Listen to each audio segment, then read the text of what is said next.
If you knew unequivocally that everything in life was going to work out in your favour, how readily would you release control, let go, and slip into a blissful state of allowance? I'm Kim Forrester. You're listening to the Eudaemonia podcast, and today we're going to shine a spotlight on surrender. Welcome to Eudaemonia, the podcast that is all about flourishing. Plug in, relax, and get ready for the goodness as we explore the traits and practices that can help you thrive in life. With your host, Kim Forrester. Kute Blackson is a beloved inspirational speaker and transformational teacher. He is author of the national bestselling book, You.Are.The.One, and the newly released title, The Magic of Surrender. Now, Kute is host of the Soul Talk podcast, and he's widely considered to be the next generation leader in the field of personal development. It's my absolute pleasure to be chatting with Kute today about the profound power of surrender and to learn how we can live more flourishing lives by learning to let go. Kute, welcome to the Eudaemonia podcast. It's such a delight to have you here. The word freedom, Kute, appears a lot in your new book.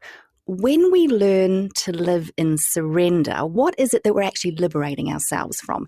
And how has it changed your life? How can it change our lives, being able to enjoy this sort of profound form of freedom? Yeah, I say that surrender is really the password to freedom.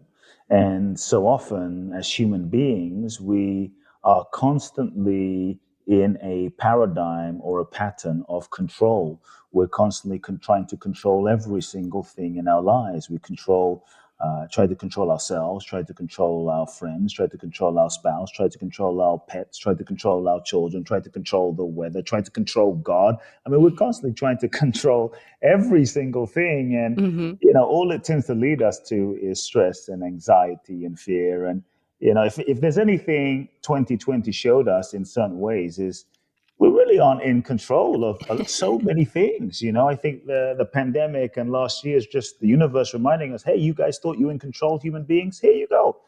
As children, if you look at it when we were children, when we were born into this human experience, we were free. We were alive. We weren't trying to control everything. We would cry, we would shout, we would fall, we would poop, we were just curious about life. We were open to the possibilities. We were open to what life was unfolding. We were available. That curiosity allowed us to let life allow the moment to lead us. But then couple of things start happening. Firstly, we meet our parents, and we're often born into a certain environment that might be painful or challenging or dysfunctional. So the first thing is we start to just kind of learn a certain survival mechanism to shut down, disconnect, not feel, as a way to control the level of pain we experience. And so that's when the survival mechanism of control begins. But then we also learn a certain way of being in the world, the sense of, who do I need to be in order to get love from my parents? Who do I need to be? And so we start to control again and try to engineer and manipulate unconsciously how people perceive us so that we can fit in, get love, be approved. And we start developing a personality, a certain kind of personality, a certain persona. We start developing all sorts of masks to fit in, to get love, to be validated. And then we hold tightly to this way of being, avoiding pain and getting love. We hold tightly to this way of being, and we think that's us. And so from a very young age, we start learning to control, to function and survive. So the surrender is to your soul. The surrender is to life. The surrender is to let go and really allow this intelligence of life, allow your soul to guide you and lead you, and allow yourself to be led by life. And so that's the invitation. What you're saying there is really profound and also very, very personal. So I am a recovering people pleaser, and I know in myself that I have spent my life trying to control the way others view me, trying to control how much other people like me, trying to control their level of happiness and enjoyment so that I would be liked. So I totally understand. And I'm currently going through this transition into surrender, into self-worth. So I totally understand what you're saying. Here, I think, is the big challenge. most people integrate that way of being. Most people integrate a controlling way of being so deeply into their identity that Yes. we don't even know that we're doing it. Yes. My listeners will be hearing you now saying, oh, you're controlling this factor and this factor of your life. And they'll be going, no, I'm not. I'm just making choices. How can we tell in a moment that we are functioning from a part of us that is trying to control? How can we tell in the moments of our lives that we are not in surrender? Yeah, I think the degree. Yeah, I think you have a very good point. The degree to which we are conditioned is the degree to which we're not free. Many times we think we're free, like, oh, I'm a free being, but we're really not. In many ways, many times we are actually living without being conscious, without being aware. As you're talking about, we're not necessarily conscious or aware. We're actually living and playing out some of the patterns of conditioning from our childhood, from our parents. And so I think the first step is to realize, just realize, am I really free? Just realize that is who I am, who I really am, or is it a conditioned version of me? And I think we have to be willing to have the courage to question ourselves. And then we have to start becoming aware to cultivate awareness. And I think one of the ways we can do that is moment to moment. Once we acknowledge, yes, I've been conditioned in some way, it's just the process of being human. Then I think that we have the opportunity to get into relationship with ourselves, relationship with the moment, to begin to, shall we say, question ourselves, to begin to observe ourselves, witness ourselves, look at ourselves. And as we act and as we react and as we live our life, kind of check in and question: Is this is this action authentic? Is what I'm saying true? What would I really say if I didn't need to say what I thought other people needed to say? Is this what I would say? Is this what I believe? And I think the more we can begin to question ourselves, the more we can begin getting in touch with our truth. You touch on this in your book because for me, certainly the awareness came through discomfort, through emotional discomfort, and an understanding that what I was playing out in my life was no longer serving me emotionally. And you actually write in your book that it is vitally important for us to surrender to our own emotions, to allow everything in our emotional bodies to be revealed and acknowledged. And my experience is certainly true that when we surrender to how we truly feel, there are all sorts of incredible messages and wisdoms and teachings and signposts hidden within our emotions. How does surrendering to our emotions help us flourish in life, Kute? Here's what I would say. One of the things that tend to keep us stuck are the ways that we suppress our feelings, suppress our emotions. Surrendering to your emotions does not mean wallowing in your emotions. Surrendering to your emotions does not mean being a victim, does not mean being weak.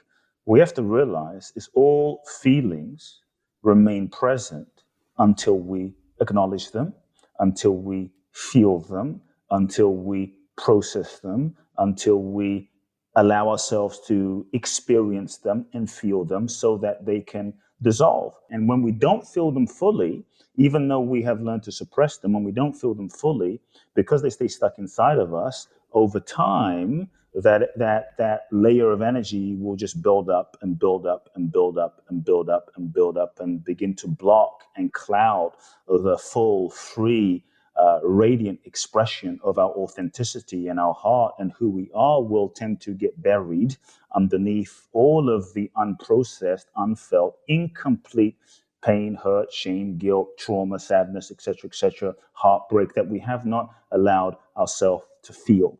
And so I think it's so important if we want to be free to, yes, we could say surrender to our humanity, surrender to the process of being human, surrender to allowing ourselves to intentionally, consciously feel our feelings fully.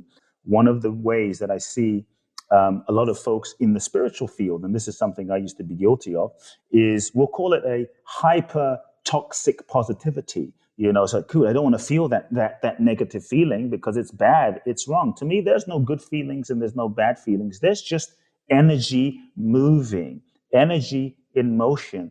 And one of the mistakes I see people doing is a spiritual bypass. And it goes something like, oh, I want to be in a high vibe. I want to be in a high state. And that sadness, that grieving, that pain, that's not positive. That's not high vibe. So let me not, it's not spiritual. So let me not feel it. The challenge is when we suppress that and we don't feel it, it stays stored in our body. Then we end up carrying that inside of us.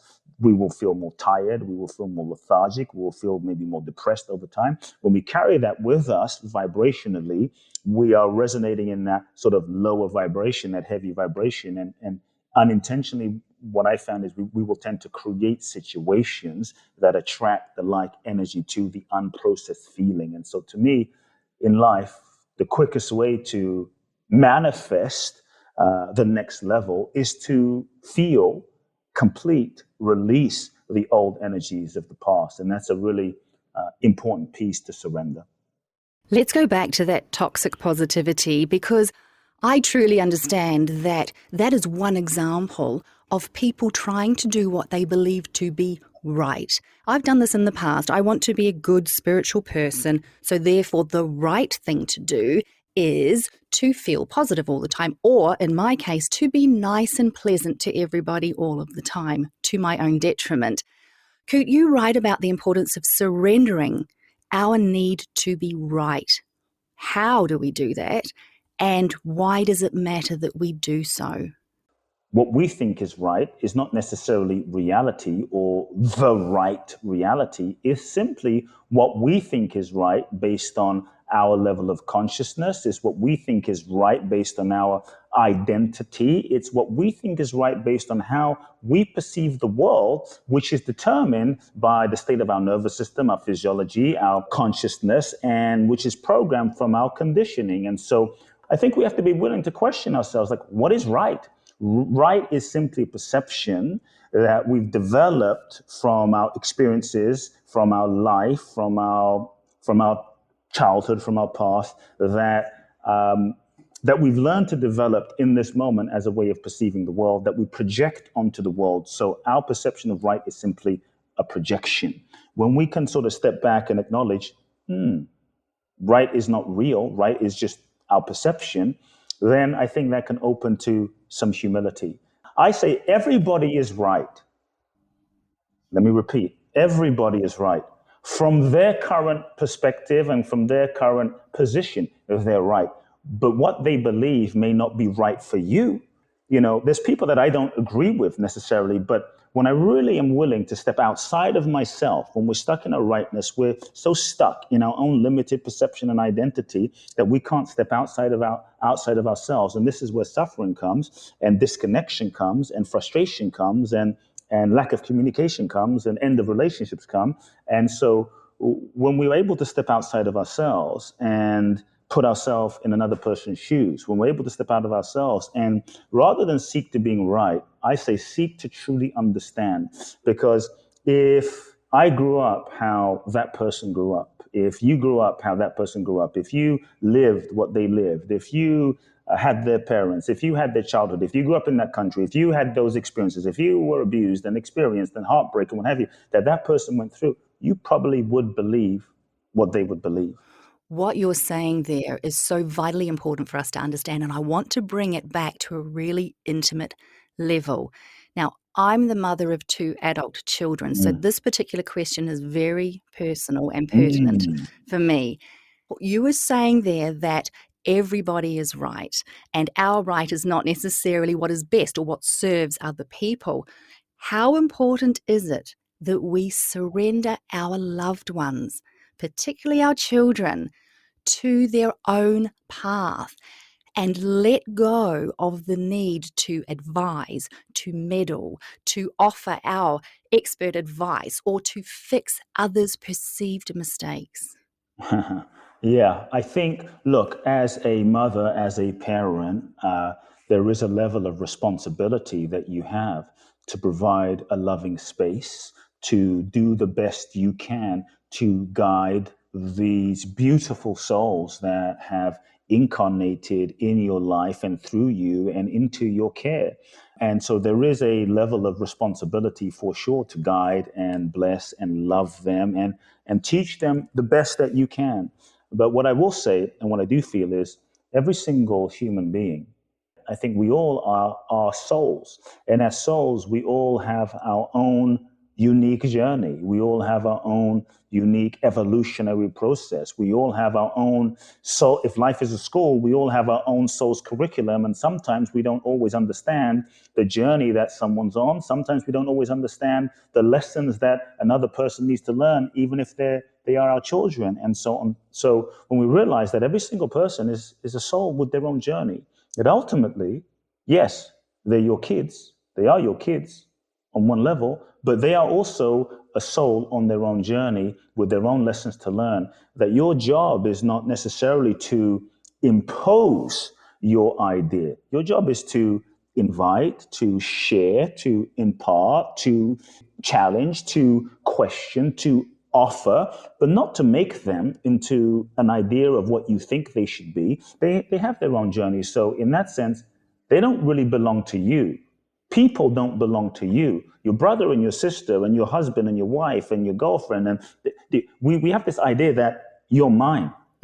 Ultimately, they belong to life. The best way I feel to change people is to stop trying to change people. The best way to influence and impact people is rather than trying to force them and tell them what to be, what to do, based on all of the ideas that we think are right, I find is to live your life at the highest level of your own potential, to live your life with love, with kindness, with grace, to live your life as a demonstration of what you believe.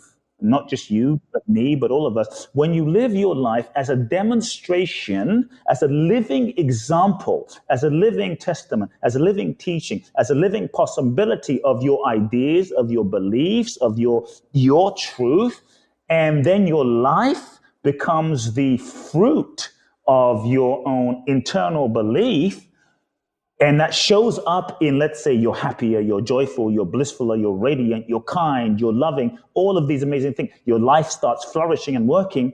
I guarantee you, over time, people, your kids, people will come to you without you going to them. They will come to you and say, hey, Kim, hey, Kute, what's going on? Something's working in your life. You seem Yeah. so freaking blissful. Like, what's happening? Then people come to you. And when people come to you, then they are ready and they are more open to listening.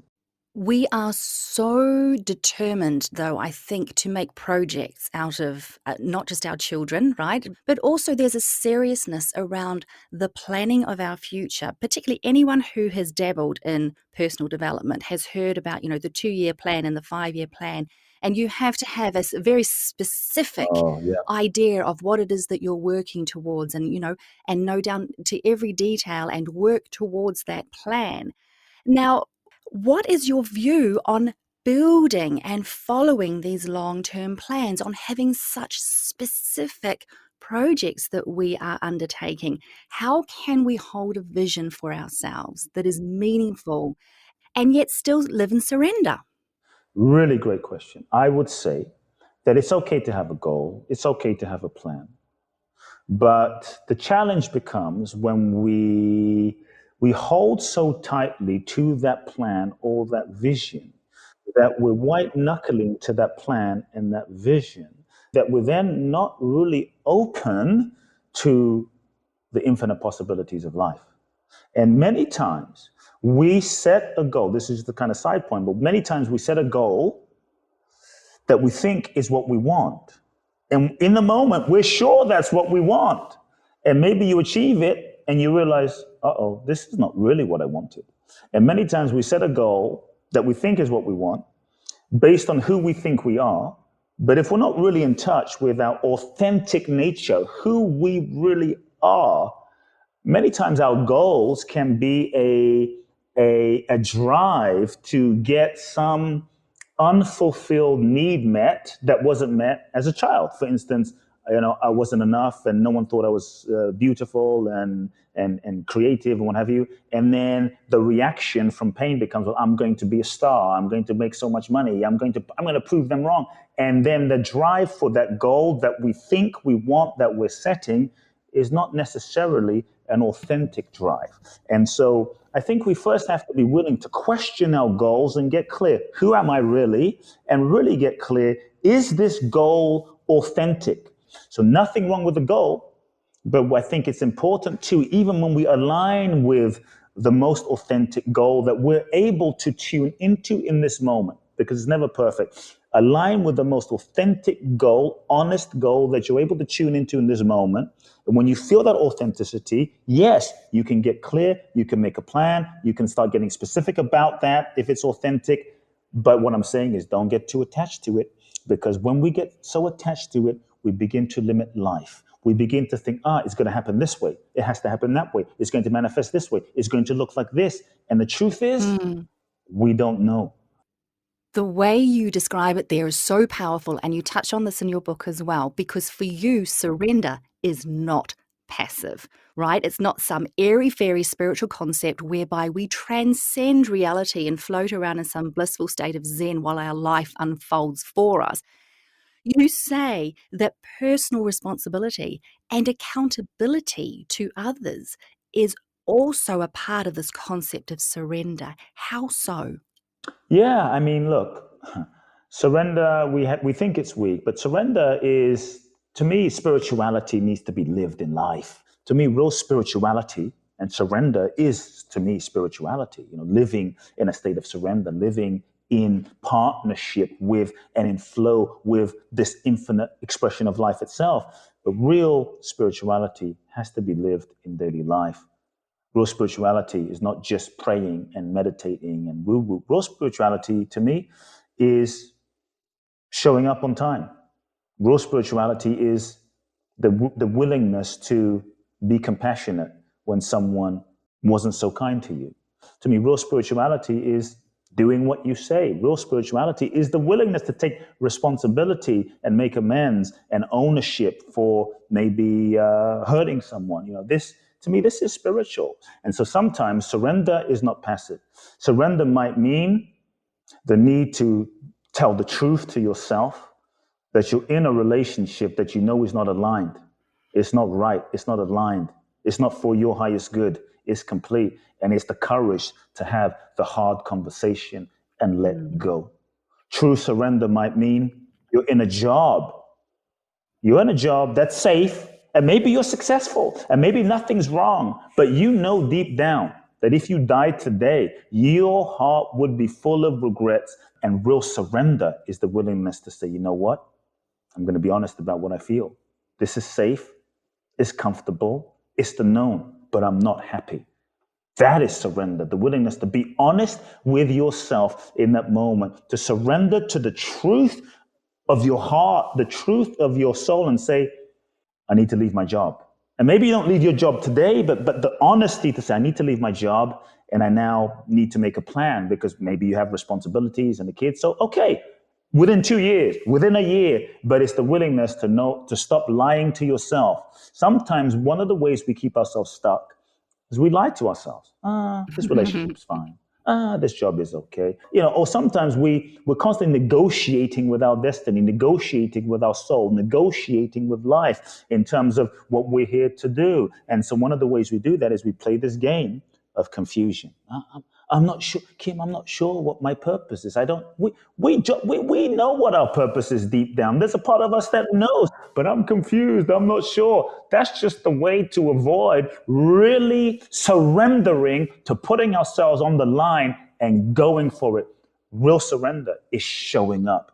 Life is always happening for your highest good. Life is always seeking to express for your highest good. So even if you can't see why certain things are happening right now, if life is happening for your highest good, that means if a relationship ends, something better, something higher is seeking to express. And also the open-hearted participation in the state of surrender is where we are willing to roll our sleeves up and fully engage and participate with the process of life as it's happening, because we understand that life is an evolutionary process. We are souls here to learn, grow, and evolve. So rather than focus on the what and the which and the when and the how and the surface of what's happening in the experience, even though life can be challenging and painful, the surrender is to learning the evolutionary lesson that relationship, that situation is bringing us. And when we learn the lesson in a moment, we always win.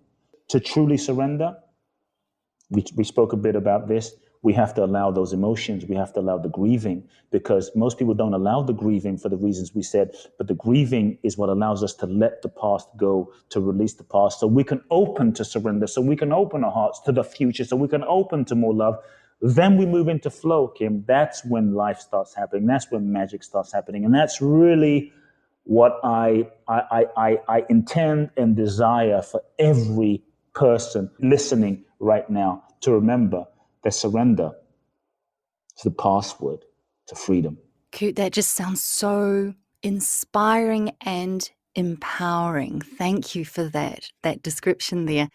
My final question is one that I ask every guest on the Eudaemonia podcast. Can you offer my listeners a morning reminder? This might be an affirmation, a mantra, perhaps a little practice, something that can help my listeners tap into surrender as they begin each day. Here's what I want the listeners to really hear from my heart to yours. Let's be real. Please hear this. You are going to die. Please feel that. Not as some negative, morbid, scary thing. It's reality. You are going to die. There is no escaping that. Jesus, Buddha, the great mystics, Mahatma Gandhi, Bob Marley, David Bowie, Bruce Lee, they all died. You and I, Bill Gates, Oprah, all going to die. Beyonce, we're all going to die. There's no escaping. It's not a matter of if, it's a matter of when. And so, if you knew the date and time of your death, would that change how you're living your life right now? And if death came today, would you be ready to go with no regrets? Is there what's ungiven, what's unexpressed, what's unloved, what's unsaid, what's uncommunicated? I'm saying as a daily practice every morning, feel your death. Give thanks for being alive, but feel your death. Don't run from death. As a culture, we're so busily running away from death. Feel your death. Hold death close, because without death, there is no life. And when we accept and feel the reality of death, we're reminded of the preciousness of life. Because when we die, and I hope we all live a long life, when we die and we meet our maker, whatever we believe, we can't go to God and say, God, I wasted about 10 years in that relationship that I knew wasn't quite right. Can I get a refund on those 10 years? There's no refunds in life. Once it's gone, it's gone. So every day ask yourself, today was the last day of my life. Is this how I want to die? Doing what I'm doing now. Is there more? Feel death and use the reality. It's real. It's not theory. It's real. Use the reality. Use that as a meditation, as a feeling practice in your heart, to clear away the BS, to clear away the inauthenticity, to clear away the places that you're maybe resisting because you don't have time. The only time you have is right now. How would you need to live your life so that you have no regrets? Feel that every morning. Welcome death every morning. Then you will begin to become fully alive. Oh, I hear you. Surrender to the reality of our own mortality, Kute. Your brand new book is out just next week, and it is just a fabulous, awesome little exploration into this concept of surrender and freedom. If people want to find out where to get the book, more about you and the messages that you have to share, where can people find you? A couple of ways. They can get the book, go to www.themagicofsurrender.com. They get the book, and then they can just enter their receipt and get a whole bunch of trainings, videos, free gifts. Me personally, my website, kuteblackson.com, find out more there. And I'm also on Instagram and Facebook, and feel free to connect anytime. Kute, your desire to inspire, to lift others, it is so palpable and really, really powerful. So I want to thank you so much for the passion that you bring to the work that you do and for gifting your time and energy here today to share those messages with my listeners. Thank you for choosing to be a part of the Eudaemonia podcast. Thanks so much. As the writer Anne Morrow Lindbergh once remarked, if you surrender completely to the moments as they pass, you live more richly those moments. You've been listening to the Eudaemonia podcast. If you'd like to learn more about how to live a truly flourishing life, please subscribe. Check out eudaemoniapod.com for more inspiring episodes, or come join me on Instagram at I am Kim Forrester. I'm Kim Forrester. Until next time, be well, be kind to yourself, and surrender.